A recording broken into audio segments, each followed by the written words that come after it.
We got some meat on sale while we was out grocery shopping. It was on sale for $1.50 a pound. So we bought 100 pounds. So we're going to process this. I'm going to show you how we do it. Anybody wants to know? And as we're doing it, I'm going to show y'all a little thing about tenderloin that a lot of people don't know. You should tell them what that is. This is a ribeye they had on sale. I'm going to cut this up too and get some ribeye steaks out of it. I have a video on us already doing that on some. So join us, hang out, gain questions and comments. Alright, let's get to cutting. Soft light on the steel for the quiet days ahead. Let the warm magic bloom, safe within these walls.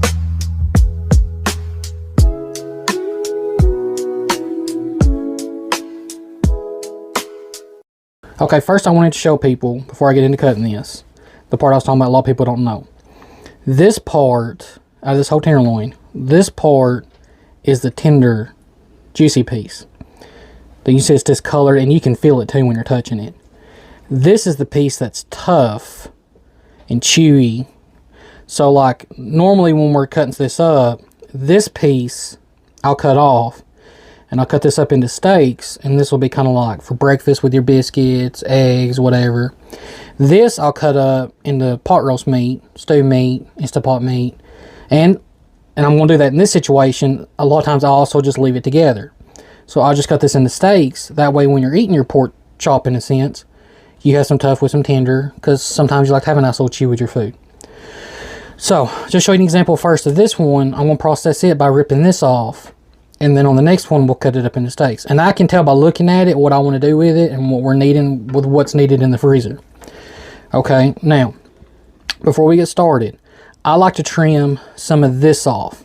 So sometimes you'll buy it and this will be really, really thick on there, and sometimes it's not.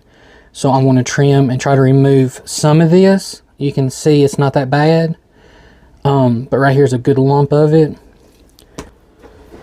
Deanna, could you go get me a smaller bowl to throw the trimmings in? Yes. Okay. Now, I'm just showing you how I do this. I'm not saying this is the right way. I'm not saying it's the wrong way. There's probably a lot of other videos on this. This is just a view into our daily life and what we do. And how we do things. This here is if you get a piece and it's a whole bunch of this, that's the good one to make a roast out of. Throw in the oven, slow cook it, throw some carrots, potatoes, some other goodies on it. That's pretty good. If anybody's curious, this is the knife I'm using. This is the Case XX 636. I'll put an affiliate link to this on Amazon. If anyone's interested in this, and they have a set too. I do not own the set. There's some knives in the set I didn't really need, so I bought like 2 or 3 of the individual ones I actually like. You can just get your knife in here and just follow.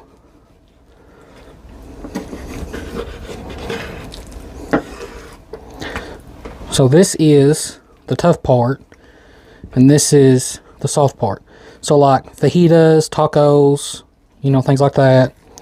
Some people might see this and think this looks nasty, and if you do, I'm sorry. Okay. But I'll go back through a lot of this and cook it and boil it the scraps here, and we'll mix that in with our dog's food. So I need to trim more of that silver skin out, but I'll do that when I get to it. So right here, I'm going to cut these kind of thin. So what I like to do, and I'll show you on the steak too, I'll put the blade up against there, like that, and then I just lift it up.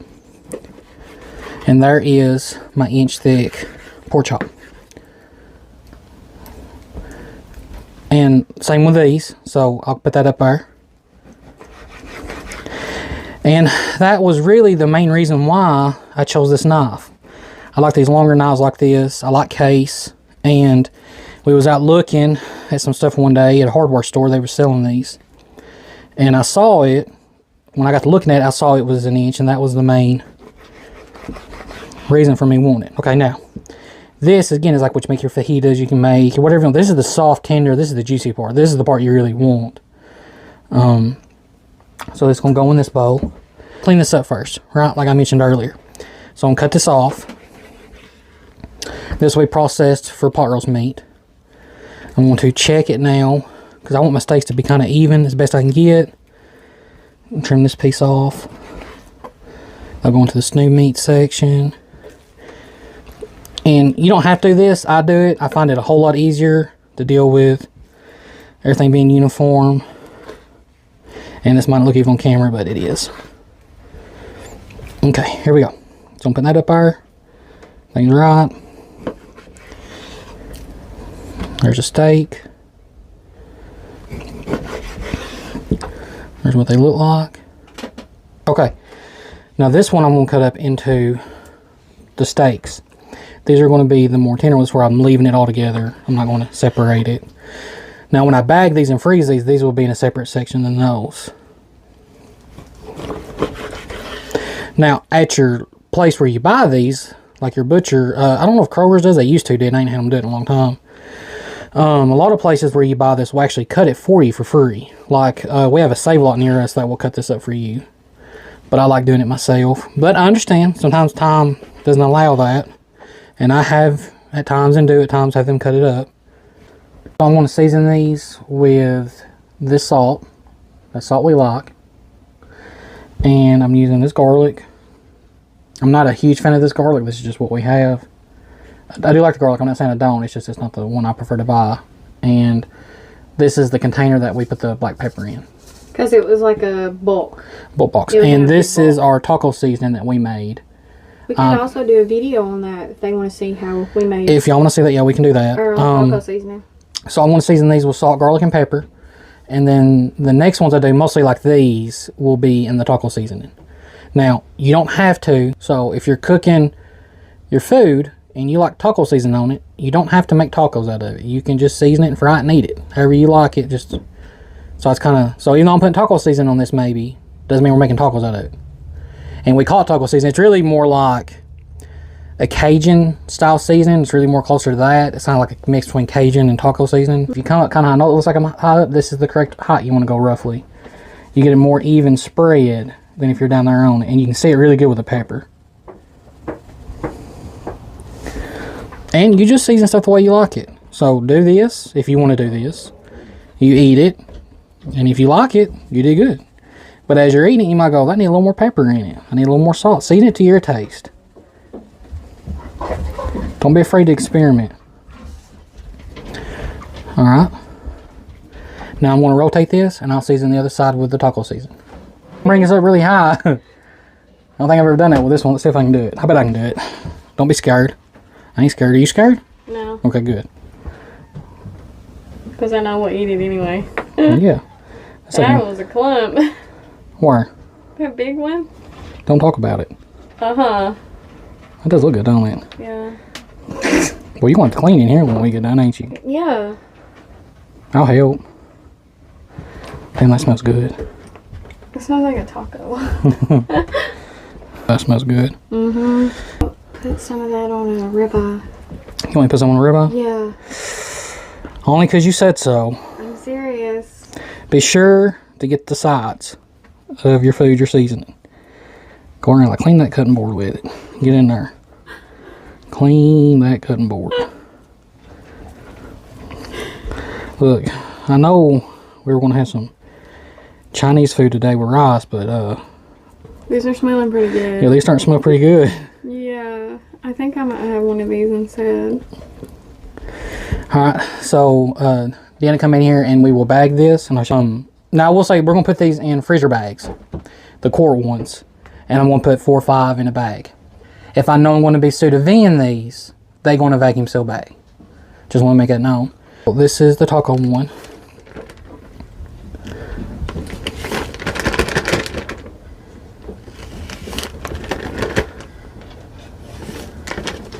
Just going to get this 5th one in there. Okay. Okay. I'm going to give my wife my hat. I'm starting to sweat in it and I don't need it getting on anything. Okay, so this that I was talking about, this would be a good piece. So this particular one, I'm going to cut this up into the chunks, and this is going to be cut up into pot roast. Doing it. This is a little more tougher than what I'm wanting up here. So this will go into the stew meat box. That will go in the stew meat box. Thinner. These will be what we call minute steaks, pretty much. They cook within a few minutes, and we put them in biscuits. So to do that, I'll do 1/2 inch. There's my inch mark. I can see it. Can you see here on camera? Okay. Yeah. I'm going to get this over about halfway. Yep. Pretty well. You don't have to use your knife as a measurement. You can see they're the same. And you pretty well get the hang of it. Just do. The more you do this and knowing what you like and what you cook, you'll see why I'm doing what I'm doing. Yeah, you'll figure out the cuts and what we're doing might not be what you like. Okay, now this one. Okay, so I'm cutting this up for stew meat. You don't have to overcomplicate this, especially if you're throwing it in like an Instapot. Or you're cooking it for a really long time in the oven. It's going to fall apart basically anyways. So you don't have to, just look for whatever size you want to do. So I'm cutting me a piece I can manage right now. I'm doing this and I'm not cutting all the way through. I'm going to cut this over. Now I can pull these apart or finish the cut, but I don't have to. It will actually fall apart on its own in the pot. Planning a camping trip on the river. And we're planning on going trout fishing. We've not decided if we want to go on a kayak trip or ride the river on our bikes. So anybody watching this, if you made it this far, I'm glad you're here. How you doing? Why don't you tell me what you think? Would you like to see us camp on the river on our kayaks, ride the river, or follow the river on our bikes, or just stay somewhere to campsite with our bikes? Kayaking camping or motorcycle camping? We can do both, but the first one, and we'll go some trout fishing, rainbow trout. We might do some other stuff. It's kind of just an adventure. We'll figure it out as we get there. Life will tell us what happens when it happens, I guess. So because that one was big, I'm going to cut some here now. It's a little smaller in the stew meat. And again, I'm not cutting all the way through, so it holds itself together.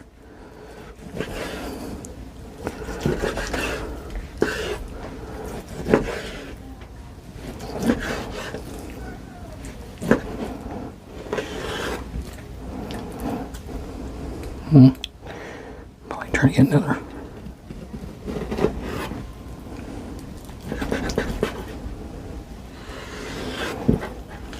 Okay. We'll run out of room for stew meat. There's going to be a lot of stew meat. Okay, so here's all the bags. You can pan around and show them. There's a roughly 47, maybe 48 bags here. There are 5 bags unprocessed. So 15 of these tenderloins cut up, and I still have 5 left. So these are probably just cut in half and just keep them as like a roast. That's what we're planning on doing with them. Throw them on the grill or something, smoke them a little bit.